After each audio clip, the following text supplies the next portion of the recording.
The stars looked cold and empty through the view screen. Commander Tae-young stood on the bridge of his small ship, watching the debris field drift past. 3 years of war had turned this part of space into a graveyard.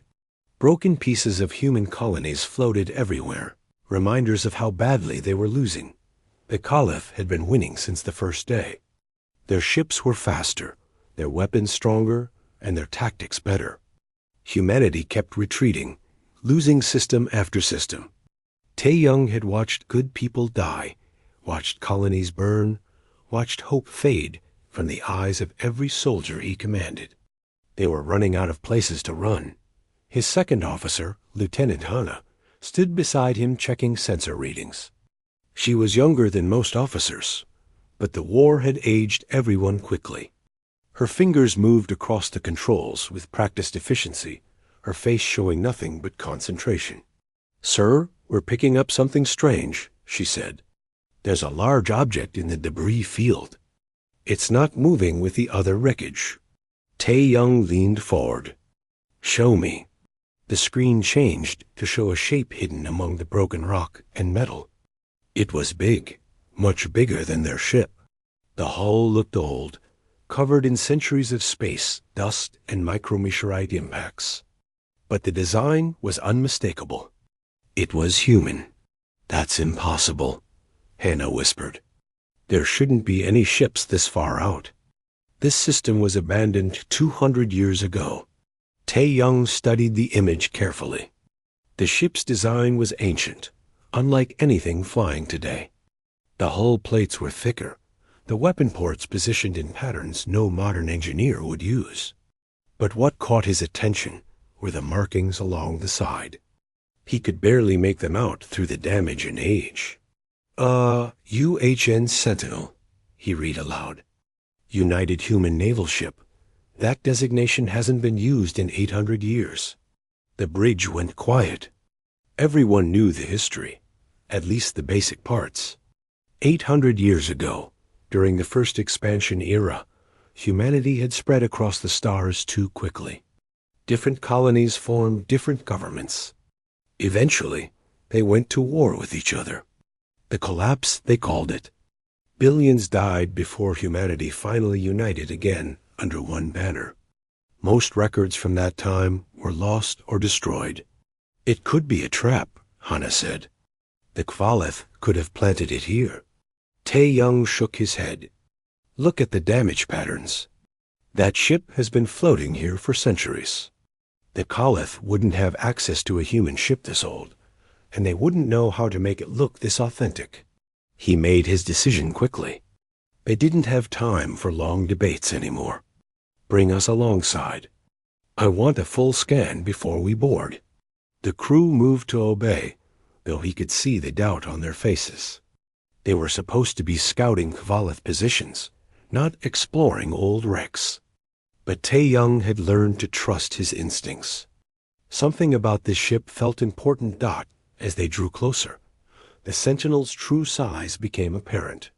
It dwarfed their reconnaissance vessel. The ancient warship was easily 3 times their length and twice as wide. Weapon ports dotted the hull, dozens of them, though all appeared cold and dead. The armor plating was thick enough to stop anything the Kvalith currently threw at human ships. "I'm reading no power signatures," Hana reported. "No heat, no radiation, no active systems at all. It's completely dead. Life support? Nothing. If anyone was aboard, they've been dead for centuries." Tae-young suited up with a boarding team. They crossed the empty space between ships, magnetic boots pulling them toward the ancient hull. Up close, the Sentinel looked even more impressive. The metal was scarred and pitted, but beneath the damage, the craftsmanship was extraordinary. Every weld was perfect, every plate aligned with precision that modern shipyards struggled to match. They found an airlock that still responded to manual override. The door opened with a hiss of escaping air that had been trapped for hundreds of years. Inside, emergency lighting flickered on automatically, running on some backup system that had somehow survived centuries of dormancy. The corridors were wide and tall, built for function rather than efficiency. Everything was labeled in Old Korean, the language still readable, but the phrasing archaic. Tae-young led his team deeper into the ship, their suit lights cutting through the darkness. They found the crew quarters first. Bunks stood empty, personal items still secured in lockers. But there were no bodies, no signs of violence. The crew had left in a hurry, but in an orderly fashion. Equipment was stowed properly, doors sealed correctly. Whatever had happened, it wasn't a battle or accident. The bridge was enormous compared to modern designs. Multiple stations surrounded a central command chair, each covered in controls that made no sense to Tae-young's team. Screens were dark, systems cold, but everything looked intact, just waiting for power. "Sir, you need to see this." One of his technicians called from a side corridor. They followed him to engineering. The reactor room was massive, housing machinery that towered over them. The design was completely foreign. Modern reactors were compact, efficient, built with technology refined over centuries. This was something else entirely. The power core sat in the center of the room like a sleeping giant, surrounded by systems Tae-young couldn't identify. "I've never seen anything like this," the technician said. "The design principles don't match anything in current use. But if I'm reading these gauges correctly, the reactor is still intact. It's just inactive." Tae-young made another quick decision. "We're taking it back to Firebase Horizon. Get towing cables attached." Hannah's voice crackled over the radio. "Commander, are you sure? We don't know what this ship is or why it was abandoned. It could be dangerous. We're losing the war, Lieutenant. We need every advantage we can find. This ship is 800 years old and still intact. That alone makes it valuable." He paused, looking around the ancient engineering bay. "Besides, I want to know what scared our ancestors enough to abandon a ship this powerful." 3 days later, they towed the Sentinel into Firebase Horizon, the last major human military installation in the sector. Admiral Kyung-soo himself came down to oversee the arrival. The old admiral walked around the ancient ship slowly, his expression unreadable.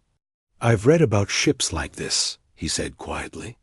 "My grandfather used to tell stories from the collapse. He said humanity built weapons back then that we later decided were too terrible to use. I wonder if this is one of them." Chief Engineer Dae-ho assembled a team to explore the Sentinel properly. He was the best engineer Firebase Horizon had, a man who could coax life from dying systems and repair what others called impossible. But even he looked intimidated standing beside the ancient warship. They spent 2 weeks cataloging the ship's systems, trying to understand what they had found. The weapons were unlike anything in current use. The armor was thicker and stronger than modern composites. The power systems operated on principles that made no sense to contemporary engineers. Every day brought new mysteries. Dae-ho worked in the reactor room constantly, trying to understand how the ancient power core functioned. The design was elegant, but completely foreign. He traced conduits, studied junction boxes, analyzed every component he could access. The reactor appeared undamaged, just dormant. Everything was ready to activate. It just needed power to start. On the 15th day, Dae-ho made a mistake. He was tracing a power conduit when his tool slipped, bridging 2 contacts that should never touch. Electricity arced between them, and suddenly the entire room hummed with energy. The reactor core blazed to life. Lights flickered on throughout the engineering bay, then spread outward through the ship. Dae-ho stumbled backward as systems awakened around him, ancient machinery powering up with smooth efficiency. The hum grew louder, steadier, filling the entire vessel with renewed life. Then a voice spoke. It came from everywhere at once, calm and clear, speaking in Korean, so old it sounded strange to modern ears. "Primary systems restored. Awaiting command authorization." Daiho stood frozen, staring at the active reactor core. Throughout the Sentinel, 800 years of silence ended. The ancient warship was awake. The ancient voice echoed through Firebase Horizon's command center. Everyone stopped working.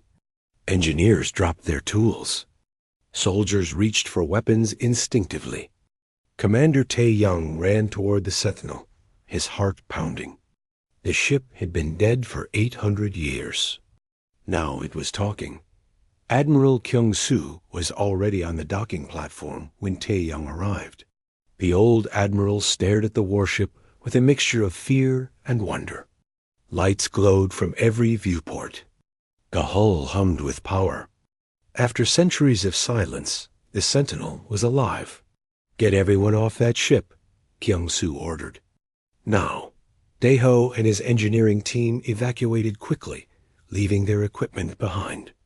They gathered on the platform, watching the ancient vessel with wide eyes. The reactor core was running, systems were active, but nothing seemed hostile. The ship just sat there, waiting. "It's asking for command authorization," Daeho explained, his voice shaking slightly. "I accidentally triggered a startup sequence. The reactor activated automatically. I think it's waiting for orders." Kyung-soo turned to Tae Young. "This is your discovery, Commander. What do you recommend?" Tae Young studied the ship carefully. The voice had spoken in Old Korean, formal and precise. It hadn't threatened them. It was simply waiting, like a soldier standing at attention. "We need to communicate with it. Find out what it is, what it can do. And if it's hostile, then we'll deal with it. But I don't think it is. If the ship wanted to harm us, it would have done so already. Its weapon systems could probably destroy this entire station." Lieutenant Hana stepped forward. "Sir, someone needs to interface with the ship's computer." That voice came from an artificial intelligence core. "We need to connect with it directly to understand its capabilities." Everyone looked at her. Neural interfacing was dangerous with modern systems. Attempting it with 800-year-old technology could be fatal.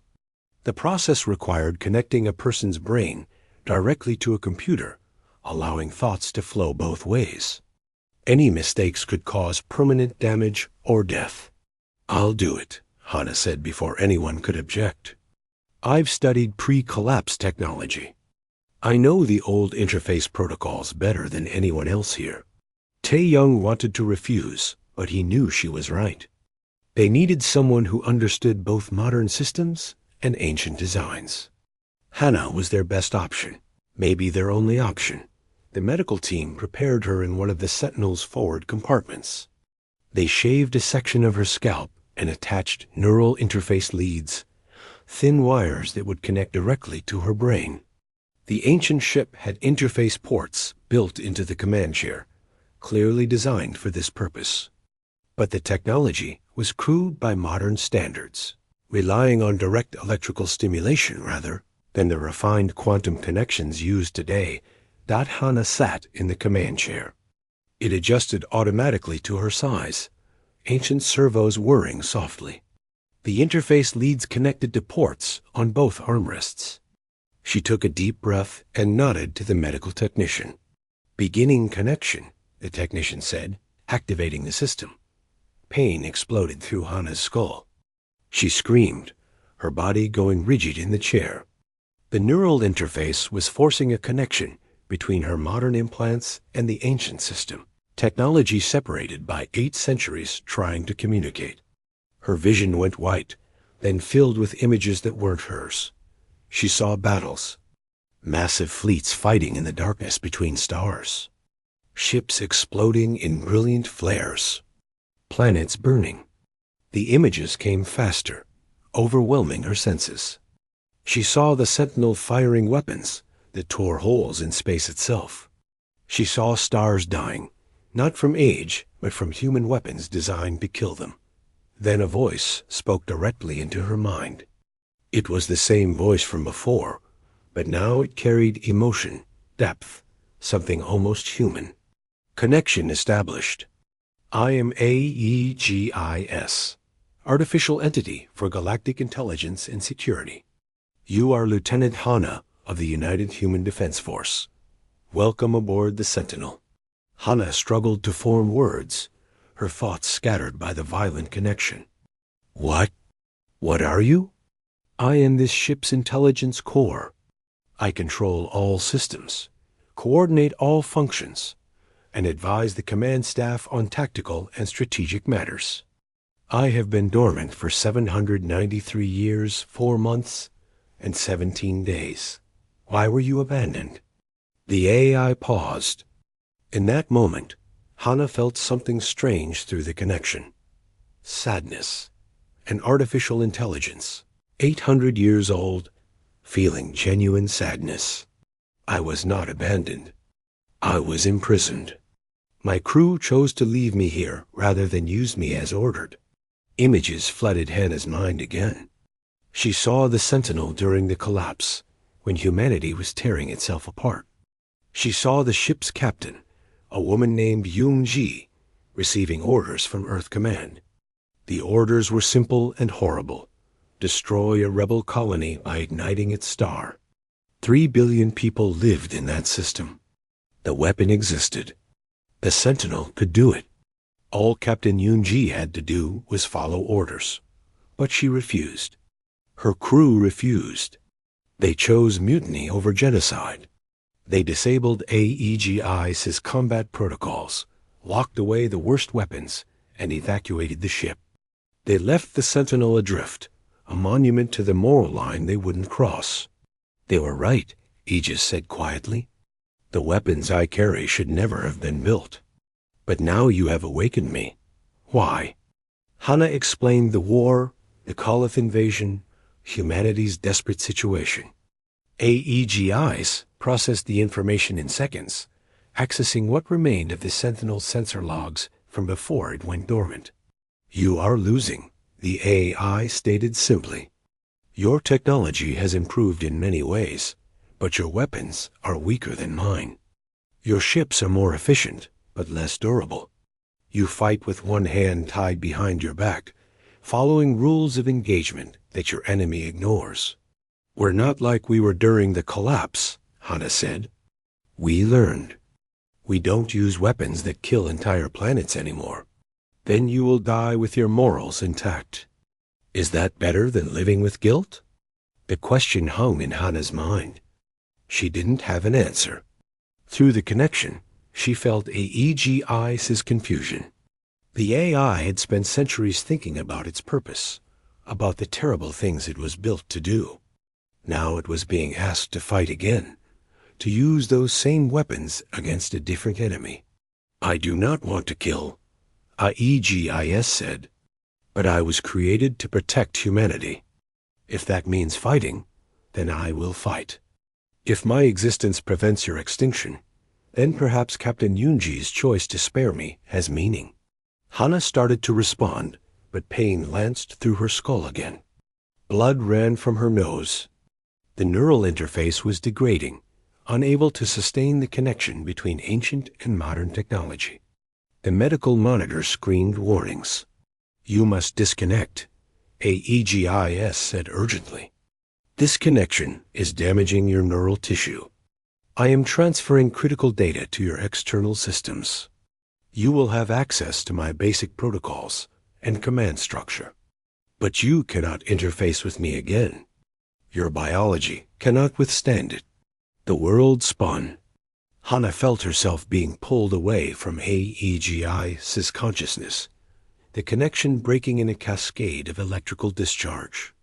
She gasped, her body convulsing as the neural leads were torn away. Medical staff rushed to stabilize her while Tae-young shouted orders she couldn't understand. When she finally regained full consciousness, hours had passed. She lay in the medical bay, her head wrapped in bandages. Tae-young sat beside her bed, his face drawn with worry. Did it work? She asked, her voice weak. He nodded. AEGI transferred its command protocols to our systems. We can communicate with it now without direct interface. The AI is willing to help us. There's more, Hana said, sitting up despite the pain. I saw what this ship can do. The weapons it carries. Tae-young, we could win this war. We could destroy the entire Kvalith fleet. But the cost. She described what she had seen. The weapons that could kill stars. That could erase planets. That could end entire civilizations. The Sentinel wasn't just a warship. It was an apocalypse machine, built during humanity's darkest hour by people desperate enough to create weapons. They knew they shouldn't. Tae-young listened in silence. When she finished, he stood and walked to the window. Outside, the Sentinel floated in the docking bay, powerful and terrible. Admiral Kyung-soo wants to activate the ship fully, he said. He believes it's our only chance of survival. He's probably right. But are we willing to become what we were during the collapse? Are we willing to use weapons like that? Before Tae-young could answer, alarms blared throughout the station. A communications officer burst into the medical bay, her face pale. Sir, long-range sensors have detected a massive Kvalith fleet incoming. Over 300 ships. They're heading directly for Firebase Horizon. Estimated arrival, 48 hours. Tae-young looked at Hana, then at the Sentinel through the window. The decision had been made for them. They could die with their principles intact, or they could unleash an 800-year-old weapon and deal with the consequences. He left the medical bay and walked to the Sentinel's docking port. AGI's voice greeted him through the intercom. Commander Tae-young, I am aware of the approaching threat. Do you wish to activate my combat systems? Tae-young closed his eyes, thinking of everyone who would die if he did nothing. Thinking of what humanity might become if he said yes. In the end, there was only one choice he could make. Authorization granted, AEGIS, full activation. All systems. Throughout the Sentinel, dormant weapons came online. 800 years of sleep ended. The ancient warship was ready for war. The Sentinel left Firebase Horizon 36 hours before the Kvalith fleet arrived. Commander Tae-young stood on the ancient bridge, surrounded by controls he barely understood. 50 volunteers had joined him, the skeleton crew AEGIS claimed was necessary to operate the ship. In modern terms, it was impossibly small.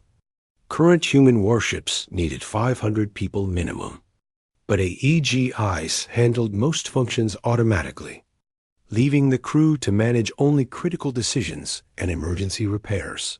Pilot Jin-woo sat at the helm, his hands hovering over controls that looked nothing like modern systems. He was considered the best pilot in what remained of the human fleet, but sweat ran down his face as he studied the ancient interface. It's all wrong, he muttered. The response curves, the acceleration profiles, even the way the thrusters are arranged. This ship shouldn't be able to maneuver, but according to these readings, it can pull moves that would tear a modern vessel apart. AEGI's voice came through smoothly, patient and calm. The Sentinel uses inertial dampening systems more advanced than your current technology. I will guide you through the learning process, Jin-woo. Trust the ship. Trust me. Easy to say, Jin-woo thought, but he nodded and began practicing basic maneuvers. The ship responded with surprising grace, despite its massive size. He pushed the throttle forward carefully, and the Sentinel accelerated smoothly, faster than should be possible for something this large. Tae-young moved through the ship, checking on his crew. Everyone looked nervous. They were about to face a fleet of 300 warships in a vessel that hadn't fought a battle in 8 centuries. The odds seemed impossible.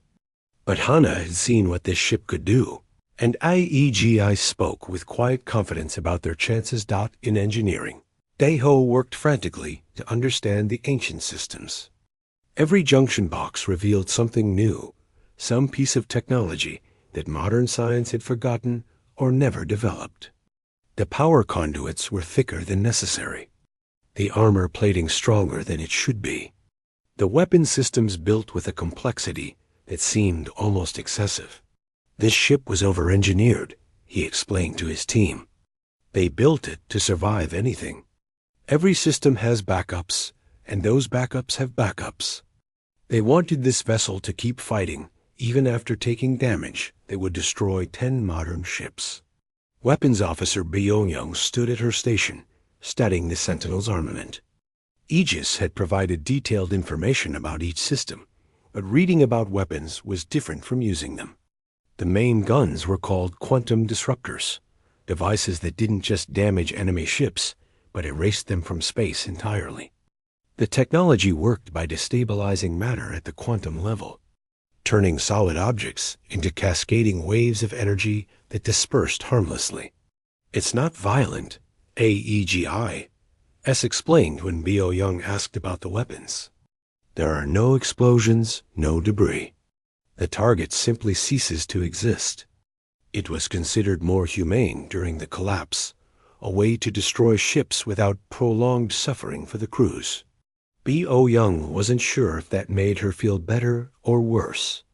Erasing people from existence seemed cleaner than tearing them apart with conventional weapons, but it also felt wrong somehow.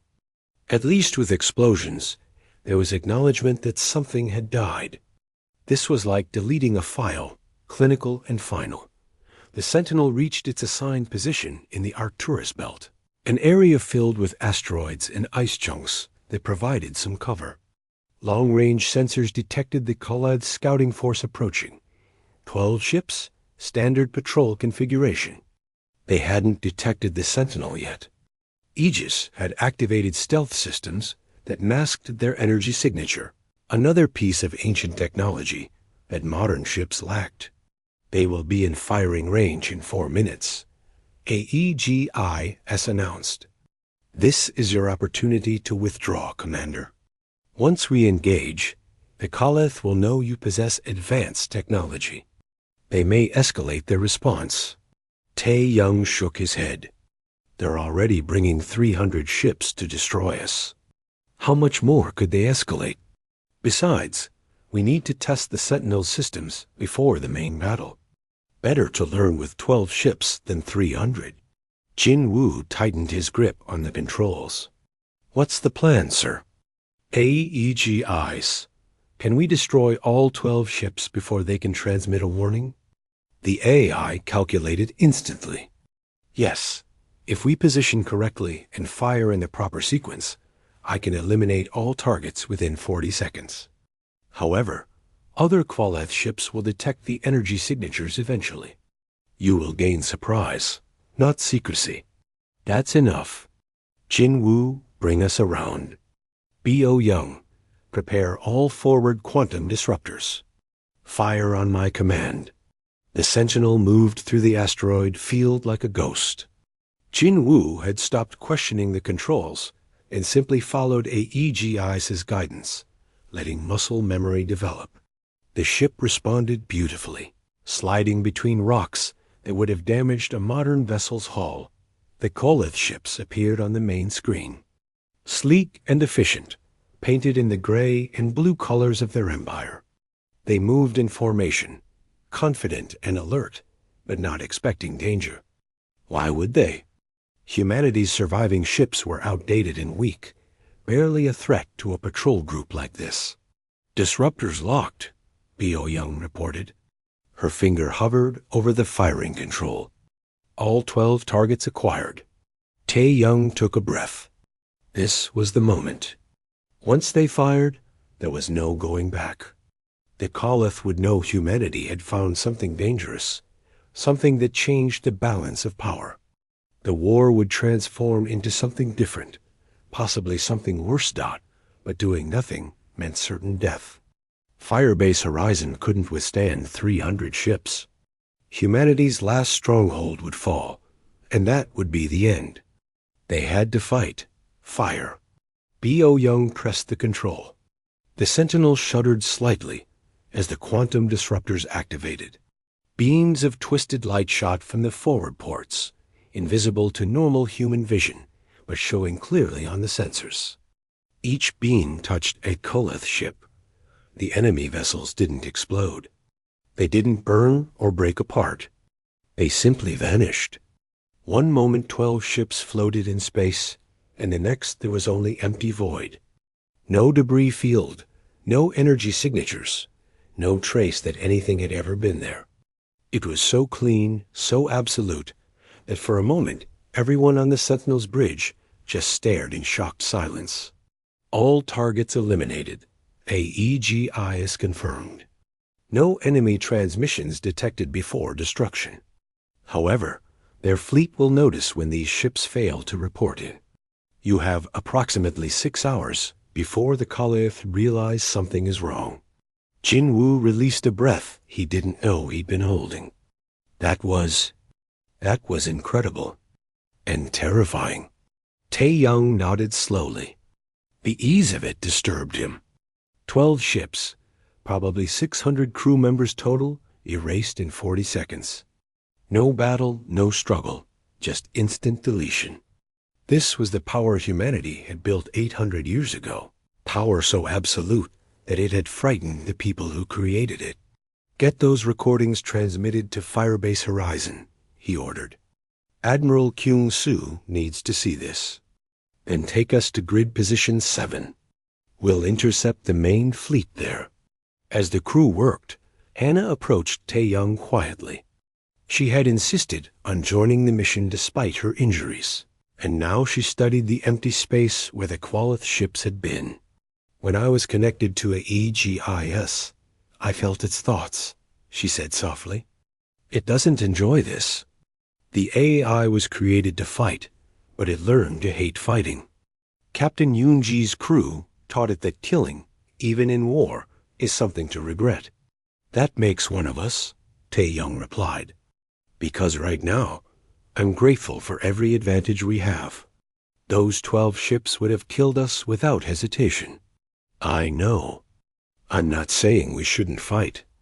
I'm saying we should remember what this costs. AEGIS remembers. We should too. The next 6 hours passed intense preparation. Dan-ho and his engineers checked every system, making sure the Sentinel was ready for a real battle. B.O. Young practiced with the weapons, running simulations to understand their capabilities. Jin-woo flew practice maneuvers, getting comfortable with the ship's unusual handling. When the Kvalith main fleet emerged from their jump coordinates, they arrived exactly where AEGIS had predicted. 300 ships, the largest force the Qualith Empire had ever assembled, all focused on destroying humanity's last stronghold. Their formation was perfect, a three-dimensional sphere designed to surround and annihilate any target. Admiral Kelvin commanded from his flagship at the center. He was a veteran of dozens of campaigns, a military genius who had never lost a battle. He had studied humans carefully, learning their tactics, understanding their limitations. He knew they were desperate, knew they had nothing left that could threaten his fleet. He was about to discover how wrong he was. A sentinel appeared on the Este, Koala's sensors suddenly, emerging from behind a moon of the system's outer planet. It was alone, one ship facing 300. The Qualith fleet commanders actually laughed when they saw it. Some kind of ancient human vessel, probably a desperate gambit by an enemy, with no options left. Kelvin studied the unknown ship carefully. Something about it bothered him. The design was unusual, the energy signature strange. He opened communications, broadcasting on all frequencies. Human vessel, you are outnumbered 300 to 1. Surrender now, and we will grant you quick deaths. Resist, and you will suffer. Tae-young smiled grimly and opened a return channel. Kvalith Fleet, this is Commander Tae-young of the UHNS Sentinel. You have one opportunity to withdraw. Leave human space, and we will allow you to live. Continue your attack, and you will learn why this ship was locked away for 800 years. Silence. Then Kelvin's laughter echoed across the comm. You think one ancient ship can defeat my entire fleet? Humanity's arrogance is astonishing. All ships, attack formation. Destroy that relic. The Kvalith fleet began moving, ships breaking from their sphere pattern to engage. Tae Young looked at his crew. They were afraid, but they were ready. AEGI, show them what the Sentinel can do. Jin Woo, evasive pattern alpha. B.O. Young, fire at will. The ancient warship dove into the enemy formation, and the real battle began. The Sentinel moved through the Kvalith formation like lightning through clouds. Jin Woo pushed the ancient ship harder than he thought possible, following flight paths that Aegis calculated in real time. The vessel twisted and rolled, accelerating in directions that should have tore it apart. But the inertial dampeners held, keeping the crew alive despite forces that would have pulverized them in a modern ship. Kvalith vessels fired from all directions. Plasma bolts and kinetic rounds filled the space around the Sentinel. Most missed by wide margins. Jin Woo's unpredictable maneuvers made targeting nearly impossible. The shots that did connect splashed harmlessly against armor that was 3 times thicker than anything the Kvalith had ever encountered. B.O. Young fired the quantum disruptors methodically. Each shot took careful aim. The weapons weren't rapid fire like modern plasma cannons. They needed several seconds to charge between shots, but when they fired, Kvalith ships vanished. No explosions. No debris. One moment a warship existed, and the next there was only empty space. The Kvalith fleet began to realize they faced something unprecedented. Their targeting computers couldn't track the Sentinel's movements. Their weapons couldn't penetrate its armor. And every time the ancient ship fired, one of their vessels ceased to exist. Confusion spread through their ranks. All ships, concentrate fire on that target, or Admiral Kelvin commanded from his flagship. Overwhelming firepower. I don't care if it's armored. Enough shots will break through. 50 Kvalith warships focused their weapons on the Sentinel simultaneously. Space lit up with plasma fire, thousands of bolts converging on a single point. Some missed, but dozens found their target. The impacts would have vaporized any modern ship. The Sentinel's shields flared brilliant blue, ancient technology absorbing the energy. When the barrage ended, the human ship emerged with minor scorch marks, but no serious damage. AEGI's calm voice reported through the bridge speakers. Shields at 72% capacity. Minor hull damage to sections 7 and 12. All primary systems operational. Taeyong allowed himself a small smile. The Sentinel was living up to its reputation. But they couldn't keep this up forever. 300 ships was too many, even for a weapon this powerful. They were killing Kvalith vessels steadily, but not fast enough. AEGIS. How many ships have we destroyed? 43 confirmed eliminations. The Kvalith fleet is beginning to adapt their tactics. They will eventually find our weak points. As if responding to those words, a massive explosion rocked the Sentinel. A Kvalith dreadnought had fired a heavy plasma torpedo, a weapon normally used against space stations. The torpedo was slow, but carried enough energy to crack a small moon. It struck the Sentinel's port side directly. The ancient ship shuddered violently. Alarms screamed throughout the vessel. Jin Woo fought to maintain control as the ship listed heavily to one side. Sparks flew from damaged conduits. Emergency lights activated in sections where main power failed. Hull breach, Daeho shouted over the engineering channel. Sections 18 through 21 are open to vacuum. Sealing emergency bulkheads. We have lost 15 crew members. 15 people. Dead in an instant. Tae-young felt the weight of those deaths, but couldn't afford to dwell on them. Can we keep fighting? Yes, but we've lost portside weapons. Starboard guns are operational, and the main forward disruptors are undamaged. We can still fight, just not as effectively. The Sentinel wasn't invincible after all. The Kvalith had found that heavy, concentrated firepower could damage even this ancient vessel. And they had hundreds more torpedoes waiting. Kelvin saw the damage and smiled aboard his flagship. There, heavy plasma torpedoes. All dreadnoughts prepare to fire. We'll blast that antique into atoms. 8 Kvalith dreadnoughts began charging their main weapons. Each torpedo took minutes to prepare, but when fired together, they would carry enough force to destroy anything. The Sentinel couldn't withstand 8 simultaneous hits. Tae-young knew they were in trouble. He could see the dreadnoughts on the tactical display, their weapons building massive energy signatures.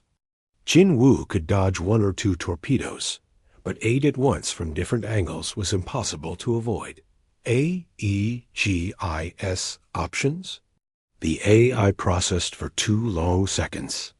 We cannot defeat 300 ships through conventional combat. The mathematics are unfavorable. However, I have alternative weapon systems that were not used in the initial engagement. Hana, monitoring from a secondary station, went pale. You mean the sealed systems? The weapons Captain Yoonji locked away. Correct. With Commander Tae-young's authorization, I can activate stellar disruption missiles. 1 weapon could eliminate the entire Kvalith fleet. Silence fell over the bridge. Everyone knew what that meant. The weapons that could kill stars. The technology that had made humanity's ancestors so afraid they abandoned the ship rather than use it. Tae-young felt his stomach tighten. Explain exactly what those weapons do, he ordered. AEGI's voice remained calm and factual. Stellar disruption missiles are designed to trigger premature supernova events. They burrow to a star's core and introduce specific isotopes that destabilize the fusion process. A star that should burn for billions of years will instead explode within minutes. The explosion destroys everything in the star system. We're in a star system right now, Jin-Woo pointed out, his voice shaking. Would we survive? No. The weapon requires 3 hours to reach the star's core and activate. We would need to evacuate to a safe distance, which takes longer than we have. However, I can fire the missile at an alternative target to demonstrate its power without triggering a supernova. Bae-oh-young looked confused. What alternative target? The system's outer gas giant. It is large enough that the missile's effects will be visible, but not catastrophic. The reaction will not become self-sustaining, like it would in an actual star. But the demonstration will show the Kvalith what we are capable of. Tae-young understood immediately. Show the enemy overwhelming power without using it lethally. Prove the Sentinel could destroy them all, but choose not to. It was a gamble. The Kvalith might retreat in fear, or they might become even more determined to destroy a weapon this dangerous. The 8 dreadnoughts finished charging their torpedoes. Kelvin gave the order to fire. 8 massive plasma weapons launched simultaneously, converging on the Sentinel from multiple angles. Impact in 40 seconds. Do it, Tae-young commanded. AEGIS. Fire 1 stellar disruption missile at the gas giant. Now, a section of the Sentinel's hull opened, revealing a launch tube that had been sealed for 8 centuries. A single missile emerged, smaller than expected, no larger than a person. It looked unremarkable, like any standard torpedo. But Aegis had loaded it with isotopes that could kill a sun. The missile accelerated away from the battle, moving faster than any human-made weapon should fly. It headed toward the system's edge, toward a massive gas giant 4 times the size of Jupiter. The frozen planet had floated in darkness for billions of years, home to nothing but storms and ice. Jin-Woo threw the Sentinel into a series of desperate maneuvers, trying to evade the incoming torpedoes. He managed to avoid 3 completely. 2 grazed the armor, causing damage but not breaching the hull. But 3 torpedoes struck home, one after another. The ship rocked violently with each impact. More sections vented atmosphere, more crew members died. Damage reports flooded in from every department. But Tae-young ignored it all, watching the tactical display. The missile had reached the gas giant. AEGIs counted down the last seconds. Detonation in 3, 2, 1. Impact. At first, nothing seemed to happen. The gas giant looked the same. As always, a massive ball of frozen methane and ammonia hanging in space. Then, deep in its core, something changed. The missile's payload reacted with compressed metallic hydrogen at the planet's center dot. The gas giant began to glow. First a dull red, then brighter, orange bleeding into yellow. The glow intensified. Rapidly, spreading from the core outward through thousands of kilometers of atmosphere. Within 10 seconds, the entire planet blazed with light as bright as a small star. Everyone in the battle stopped. Koloth and human alike stared at the impossible sight. A planet burning like a sun, not from some external attack, but from an internal reaction that turned its very substance into fuel. The light was visible across the entire star system, a beacon that proclaimed the Sentinel's true power. The gas giant's artificial sun burned for 17 seconds before collapsing. The core couldn't sustain the reaction without a star's immense gravity and pressure. The light faded rapidly, leaving behind a planet stripped of its outer atmosphere, its core exposed and cooling. The demonstration was over. Kelvin stared at his view screen in absolute horror. He understood immediately what he had just witnessed. That weapon, scaled up and fired at his home star, would destroy his entire species. Every Koloth world, every colony, every ship and station orbiting their sun. Billions would die in minutes, their star turning traitor and consuming everything they had built. His tactical officers were shouting, demanding orders. Should they continue the attack? Should they withdraw? Could they even win this battle now that they knew what the human ship was carrying? Kelvin raised his hand for silence.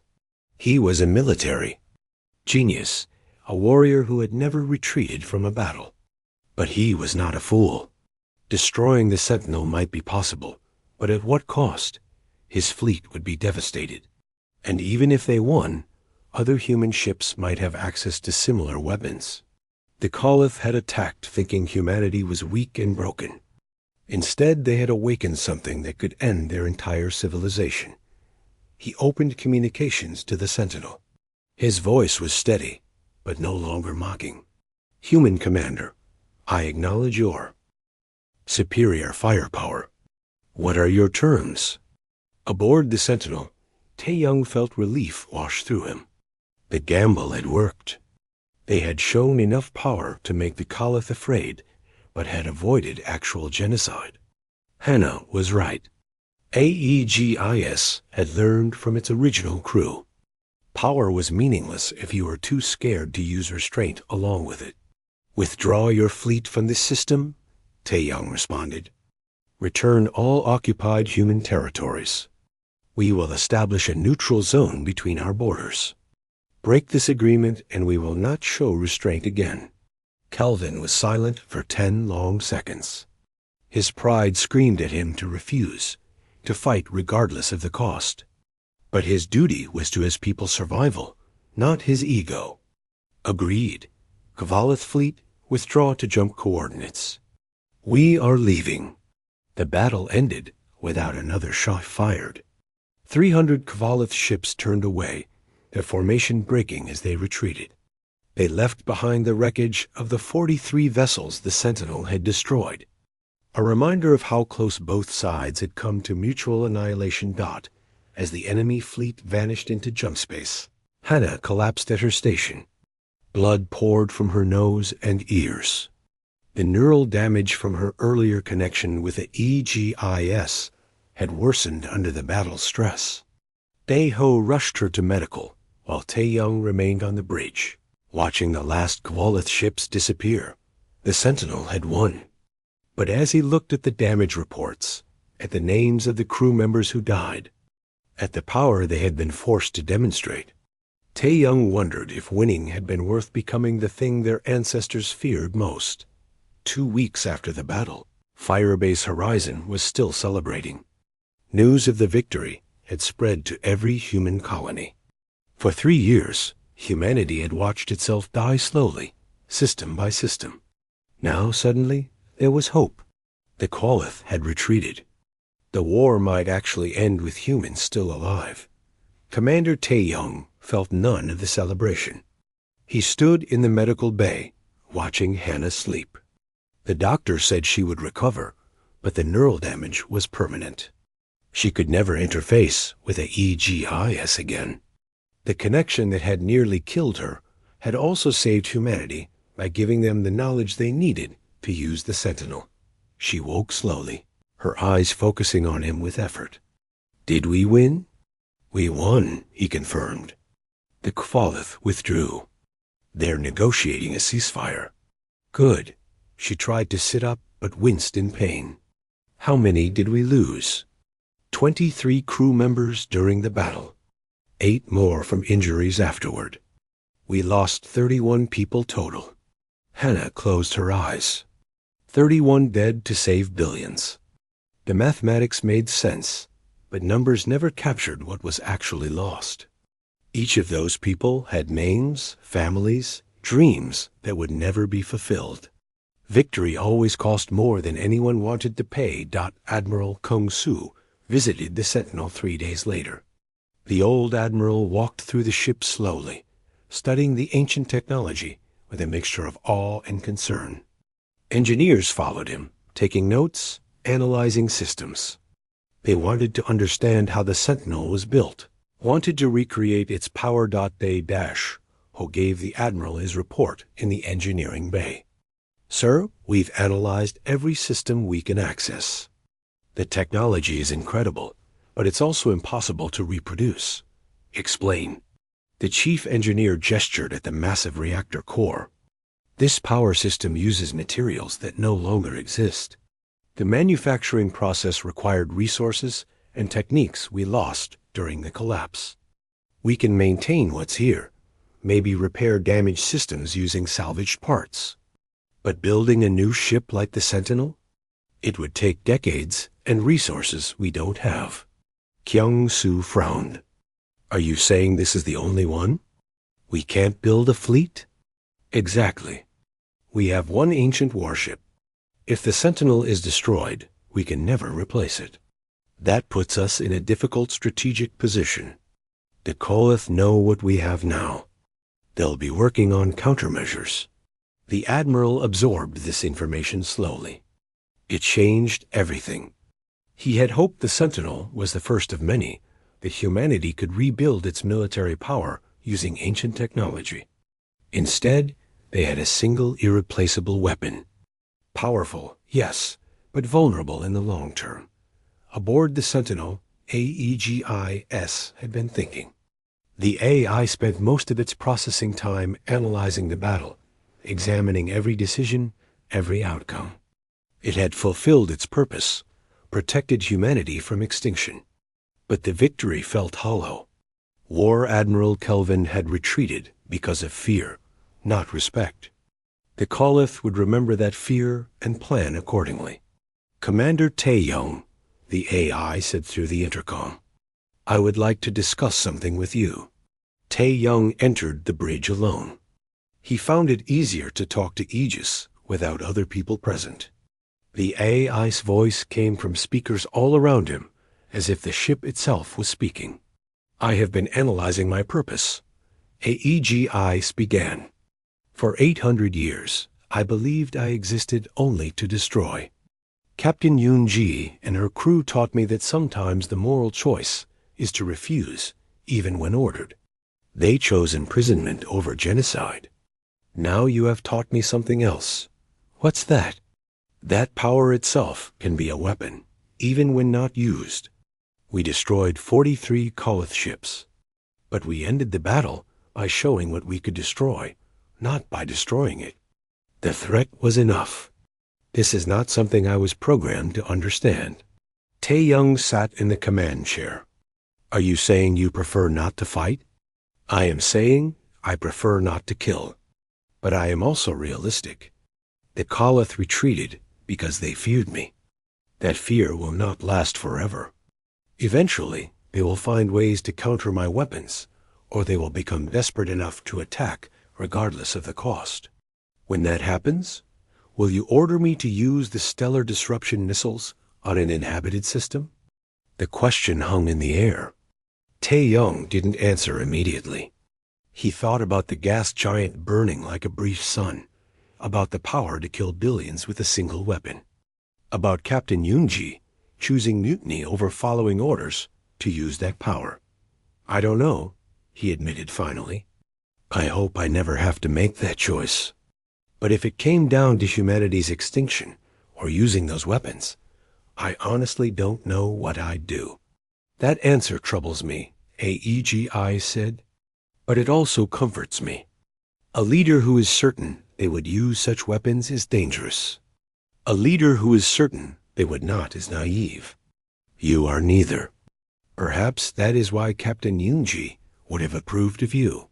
While they spoke, human colonies throughout occupied space began reporting strange developments. The Kalath were withdrawing, not just from Firebase Horizon sector, but from all conquered territories. They left behind infrastructure intact, gave advance warning of departure schedules, even provided medical supplies to populations they had been oppressing for 3 years. But it wasn't mercy. Hannah realized as she studied the reports from her hospital bed. It was fear. The Kalath were demonstrating that they could be reasonable, that they weren't humanity's enemies by nature. They were trying to avoid giving humans a reason to use the Sentinel's ultimate weapons. A week later, something unexpected happened. A Kalath diplomatic ship requested permission to dock at Firebase Horizon. It flew under a white flag, broadcasting peaceful intentions on all frequencies. Admiral Kyung-soo almost refused, but Tae-young convinced him to allow the meeting. War Admiral Kelvin himself stepped off the diplomatic ship, accompanied by only 2 guards. The Kalath commander looked different than he had during the battle. His posture was less aggressive, his expression more controlled. He was a warrior in a situation that required diplomacy, trying to adapt to an unfamiliar role. The meeting took place in a conference room with heavy security. Tae-young, Admiral Kyung-soo, and several other human officers sat on one side of the table. Kelvin and his guards sat on the other. For several seconds, nobody spoke. Finally, Kelvin broke the silence. I came to discuss terms for a permanent ceasefire. We already agreed to terms, Kyung-soo said. Withdraw from human space, establish a neutral zone, cease all hostilities. Those were battlefield terms, agreed to in the heat of the moment. I am here to make them official and to add additional provisions. Tae-young leaned forward. What provisions? Kelvin met his eyes steadily. First, the Kalath Empire formally acknowledges human sovereignty over all systems we previously occupied. We will withdraw completely within 6 months. Second, we propose a technology exchange. You teach us about defensive systems. We teach you about faster-than-light communication. No weapons technology on either side?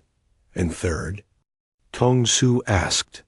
Third, we ask that you never use the stellar disruption weapons, unless directly attacked.